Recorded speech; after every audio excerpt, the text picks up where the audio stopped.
अच्छा भाई, अस्सलाम वालेकुम, welcome back to Green Tech Solar Pakistan. भाई नई नई ब्रांड्स पाकिस्तान में आती जा रही हैं सोलर पैनल्स की, तो वही पुरानी ब्रांड ज़्यादातर चल रही हैं, बट सोलर इन्वर्टर में आपको नई ब्रांड्स दिखती जा रही हैं। हर तीसरे दिन एक नया नाम निकल आता है। क्या करना चाहिए, इस पर हम पहले भी वीडियोस बना चुके हैं। अच्छा, हम इस पर ज़रा ट्विस्ट ये कर देते हैं कि आपको एज ए कंज्यूमर क्या नहीं करना चाहिए। जब भी मार्केटिंग हो रही होती है और सोलर ब्रांड्स को प्रमोट किया जा रहा होता है, तो क्या हर एरी गैरी ब्रांड को प्रमोट कर देना चाहिए और पहले दिन प्रमोट करके दूसरे दिन डिसोन कर देना चाहिए? और जो पहले दिन प्रमोशन के बाद जो ब्रांड्स में मसाइल आ रहे हैं और जो आफ्टर सेल्स के मसले हैं, प्रोडक्ट की क्वालिटी में और प्रोडक्ट की बिल्ड क्वालिटी में और बाकी जो मसले आ रहे हैं, वो सारे के सारे प्रमोशन के वक्त निगलेक्ट कर देने चाहिए और बस पेमेंट लेके प्रमोट कर देना चाहिए, या फिर कोई थोड़ा बहुत ख्याल करना चाहिए? कस्टमर की तो हम बात कर चुके हैं, कस्टमर क्या करे, कस्टमर ले ना ले, बट जब प्रमोट कर रहे होते हैं जो बैठे हुए यूट्यूब पे और बाकी चैनल्स पे और बाकी सोशल मीडिया आउटलेट्स पे बैठे हुए हैं, वो सारे पैसे लेके जब कर देते हैं, तो उनको कुछ सोचना चाहिए या बस खींच के रखना चाहिए काम? देखें, ऐसे वर्क एथिक्स की बात है। अगर आप में थोड़ी सी भी वर्क एथिक्स है और आप चाहते हैं कि आप जो काम करें वो बाकियों से डिफरेंट हो, आप जो काम करें लोग कल को ये बोलें कि आपने जो बात करी थी या जिस इन्वर्टर के बारे में बताया था, जो सिस्टम आप रिकमेंड कर रहे थे, वो वाकई उनके फ़ायदे की चीज़ है, तो वो ज़रूरी तो नहीं है कि जो पैसे दे रहा हो आपको उसमें उनका फ़ायदा हो। वो तो एक पैसे दे रहा है एक बंदे को कि यार ये प्रोडक्ट में मैं नया प्रोडक्ट लेके आया हूँ इस शहर में, इस मुल्क में, और इसको अब आप प्रमोट करो। आप एज ए प्रमोटर क्या करते हैं, अच्छा भाई ठीक है, लाओ मुझे इतनी सर्टेन अमाउंट दे दो, मैं आपकी स्पेसिफिकेशन शीट बताना शुरू कर देता हूँ, मैं सामने रख लूँगा और बताना शुरू कर दूंगा कि भाई ये इन्वर्टर आ गया मार्केट में, इससे अच्छी चीज़ ही कोई नहीं है और ये है वो है, फला फला करके 8-10 तारीफें करें। अच्छा, मैं अपनी दुकान पे भी रख लूँगा, थोड़े से बैनर भी लगवा लूँगा और फिर उसकी ब्रांडिंग शुरू कर दूंगा कि भाई यही है इस टाइम पे सबसे अच्छा।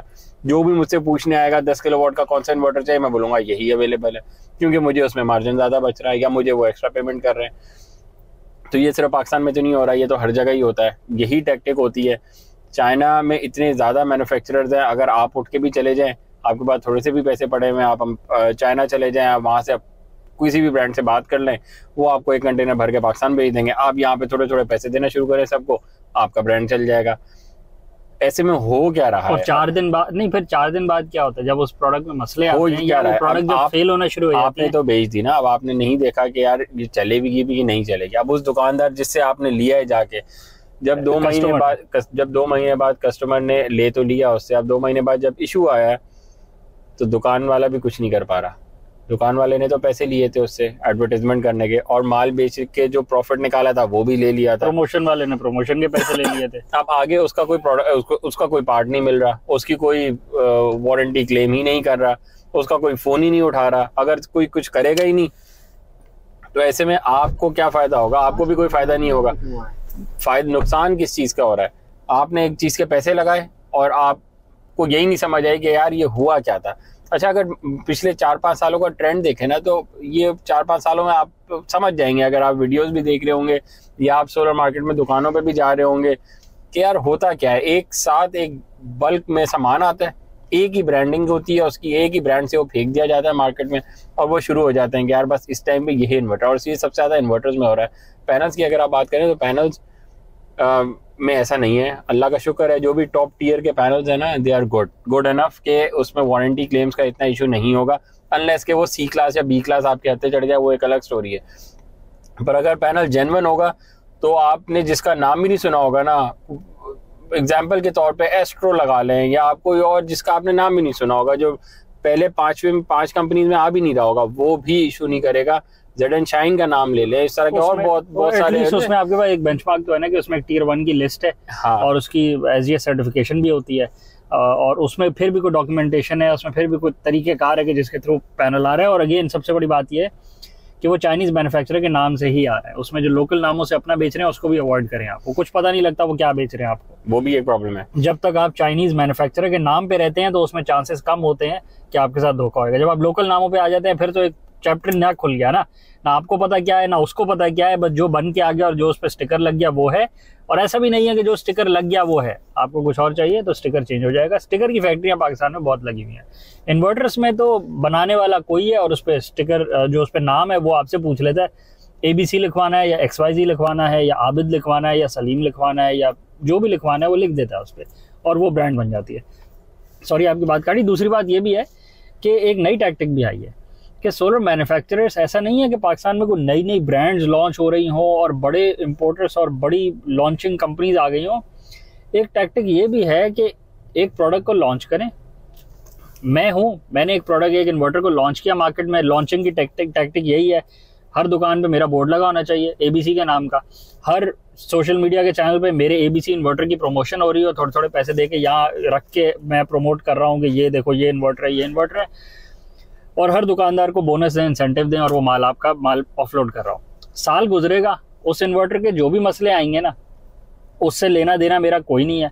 मैंने नई ब्रांड लॉन्च कर देनी है, साल डेढ़ गुजरना है, मैंने दूसरे नाम से वो इन्वर्टर लॉन्च कर देना है, और फिर मैंने यही स्कीम दोबारा लड़ानी है। तो हर साल ना मैंने ऐसे शो करना है जैसे एक नई प्रोडक्ट आई जा रही है। तो कस्टमर की अब गलती ये है कि वो नई प्रोडक्ट अडॉप्ट नहीं कर रहा। पुरानी के क्या मसले हैं, पुरानी की सेल्स मिल रही है, आफ्टर सेल्स है, ये तो कोई बात ही नहीं है ना कि साल बाद या 6 महीने बाद मैंने तो अगर 3 लाख रुपए का एक इन्वर्टर लगाया और उसके वाईफाई डोंगल नहीं चल रहा, तो मैं अब हाथ पे हाथ रख के बैठ जाऊं और मुझे दिख ही नहीं रहा कि वो क्या प्रोडक्शन कर रहा है, इसलिए मैंने लगाया, आंखें बंद करके बस मेरा इन्वर्टर चल रहा है। और अब मेरे पास एक ही हल है कि मैं इन्वर्टर उतारूं और दूसरा लगा लूं। तो प्रैक्टिकली तो उसका भी मुझे नहीं पता, जो मैं दूसरा लगाऊंगा वो मेरे साथ क्या करेगा, वो भी यही करेगा, वो भी मेरे से मुझे नहीं पता। तो जो पहले ही मेरे साथ नहीं। अच्छा अब देखें इसमें दुकानदार भी क्या करे ना, अगर दुकानदार ने अगर हमें नहीं पता, अगर एक बंदा लेता है, क्या मैंने पैसे नहीं लिए, मुझे उन्होंने आके बोला है, मेरा काम ही दुकान में ये होता है कि यार मैं 10 ब्रांड रखूंगा और उनमें से जो समझ आएगी मैं वो बेचूंगा। अगर उसके साथ ये होता है, फेयर इनफ, आप क्योंकि अगर मैं दुकानदार के पास जाऊंगा कि भाई मुझे 10 किलोवाट का इन्वर्टर चाहिए, तो कुछ तो वो बोलेगा ना मुंह से।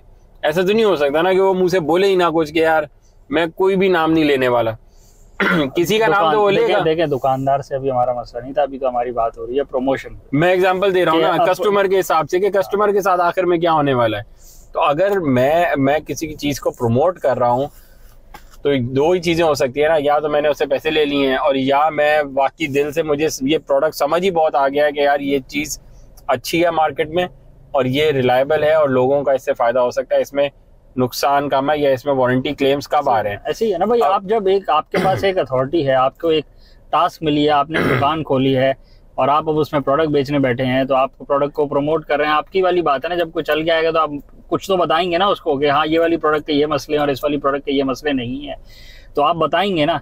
तो अगर बेस्ड ऑन इंसेंटिव बताएंगे कि अपना कैश इंसेंटिव कितना मिला है, तो फिर अब ये आपका दीन ईमान है और ये आपका वर्क एथिक है और आपका प्रोफेशनलिज्म है। चक्कर तो प्रोफेशनलिज्म का आ जाता है ना। बताना तो है, आपने एज अ शॉपकीपर भी बताना है, जो सोशल मीडिया पे प्रमोशन कर रहा है उसने भी कुछ बताना है, कंपनी वाले ने बोर्ड भी लगवाने हैं दुकान के फ्रंट पे, सबने कुछ ना कुछ बताना है। बट अगर सब बेस इस पे कर लेंगे कि बस वही बात बतानी है कि जिसमें प्रॉफिट ज्यादा है, तो फिर मार्केट ज्यादा देर नहीं चलती और वही होता है जो पाकिस्तान में होता है। कचरा माल A क्लास बोल बोल के बेचा है, वो कचरा माल एक्सपोज करे जा रहे हैं अपने आप को, वो चल ही नहीं रहा। C ग्रेड को A ग्रेड करके बोला, नॉन डॉक्यूमेंटेड को डॉक्यूमेंटेड करके बेचा, नॉन जिंको को जिंको करके बेचा, नॉन लॉन्गी को लॉन्गी करके बेचा। तो जब ऐसे झूठ बोल के काम करते हैं तो फिर वो यही होता है, लिए हुए अपने पैसे हो और आप आगे से बोलें कि इससे अच्छा इन्वर्टर कोई नहीं है, तो अगेन वो भी तो झूठ में ही आता है ना, तो वो एक्सपोज हो जाता है। अगर तो चीज़ जेन्युइनली अच्छी है तो आप उसके प्रोज एंड कॉन्स डिफाइन करें, आप बोलें इसकी ये बिल्ड क्वालिटी में फ़र्क है, इसकी ये कॉम्पोनेंट अच्छा है, आप उसको डिफाइन करें। अगर आप प्रमोशन करना चाह रहे हैं तो करते रहें, फिर उसको ऐसे नहीं करेंगे इससे अच्छी चीज़ कोई नहीं है और इससे अच्छा प्रोडक्ट ही कोई नहीं है, और जब उसमें फॉल्ट आना शुरू हो जाए तो फिर आप उसको डिसोन कर दें, आप बोले नहीं वो तो प्रोडक्ट ही हल्की थी, अब ये वाली प्रोडक्ट अच्छी है, ये ले लें। पाकिस्तान में तो यही हो रहा है, ऐसा नहीं है कि आप कर नहीं सकते, ऐसा सब यही कर रहे हैं और पाकिस्तान ऐसे ही चल रहा है। और पाकिस्तान ही नहीं, ग्लोबली भी ऐसे ही चलता है, नई प्रोडक्ट के पीछे लगा जाता है, पुरानी प्रोडक्ट के पीछे नहीं लगा जाता। बट अगेन इससे इंडस्ट्री के नॉर्म्स ही खराब होते हैं और कंज्यूमर ही उस प्रोडक्ट से दूर हो जाता है। ओवर टाइम वो बोलते हैं यार बेकार ही चीज है ना, जितने पैसे लगा लो उतने ही जाया है ना, छोड़ो इसको, थोड़ा बिजली का बिल ही देना है ना, देते रहते हैं बैठे। थोड़ी कंजम्पशन कम कर लेते हैं, थोड़े AC पंखे हटा के DC पंखे लगा लेते हैं, 1.5 टन का AC था 0.25 टन का लगा लेते हैं, और कोई और scheme saving money saving schemes लगाते हैं ताकि अपनी कंजम्पशन को कम करें। सोलर के चक्करों में जो हम पड़े हुए हैं, इसमें तो हर प्रोडक्ट की झूठ है और हर प्रोडक्ट की फ्रॉड है। तो यही होता है फिर नुकसान एट द एंड, फिर वो पास ऑन हो गए दुकानदार, फिर मैन्युफैक्चरर और जो इम्पोर्टर जो लॉन्च कर रहा है उन सब पे आते हैं। बिल्कुल। वीडियो को रैप अप करें, चैनल को लाइक करें, सब्सक्राइब करें, ज़्यादा शेयर करें, कमेंट से बताएं आपने ऐसी कौन सी प्रोडक्ट्स खरीदी हैं कि जो आपको तंग कर रही हैं और क्या आपने सोच के वो लिया था कि उन प्रोडक्ट से क्या बेनिफिट्स हैं और क्या ड्रॉबैक्स हैं। Thank you.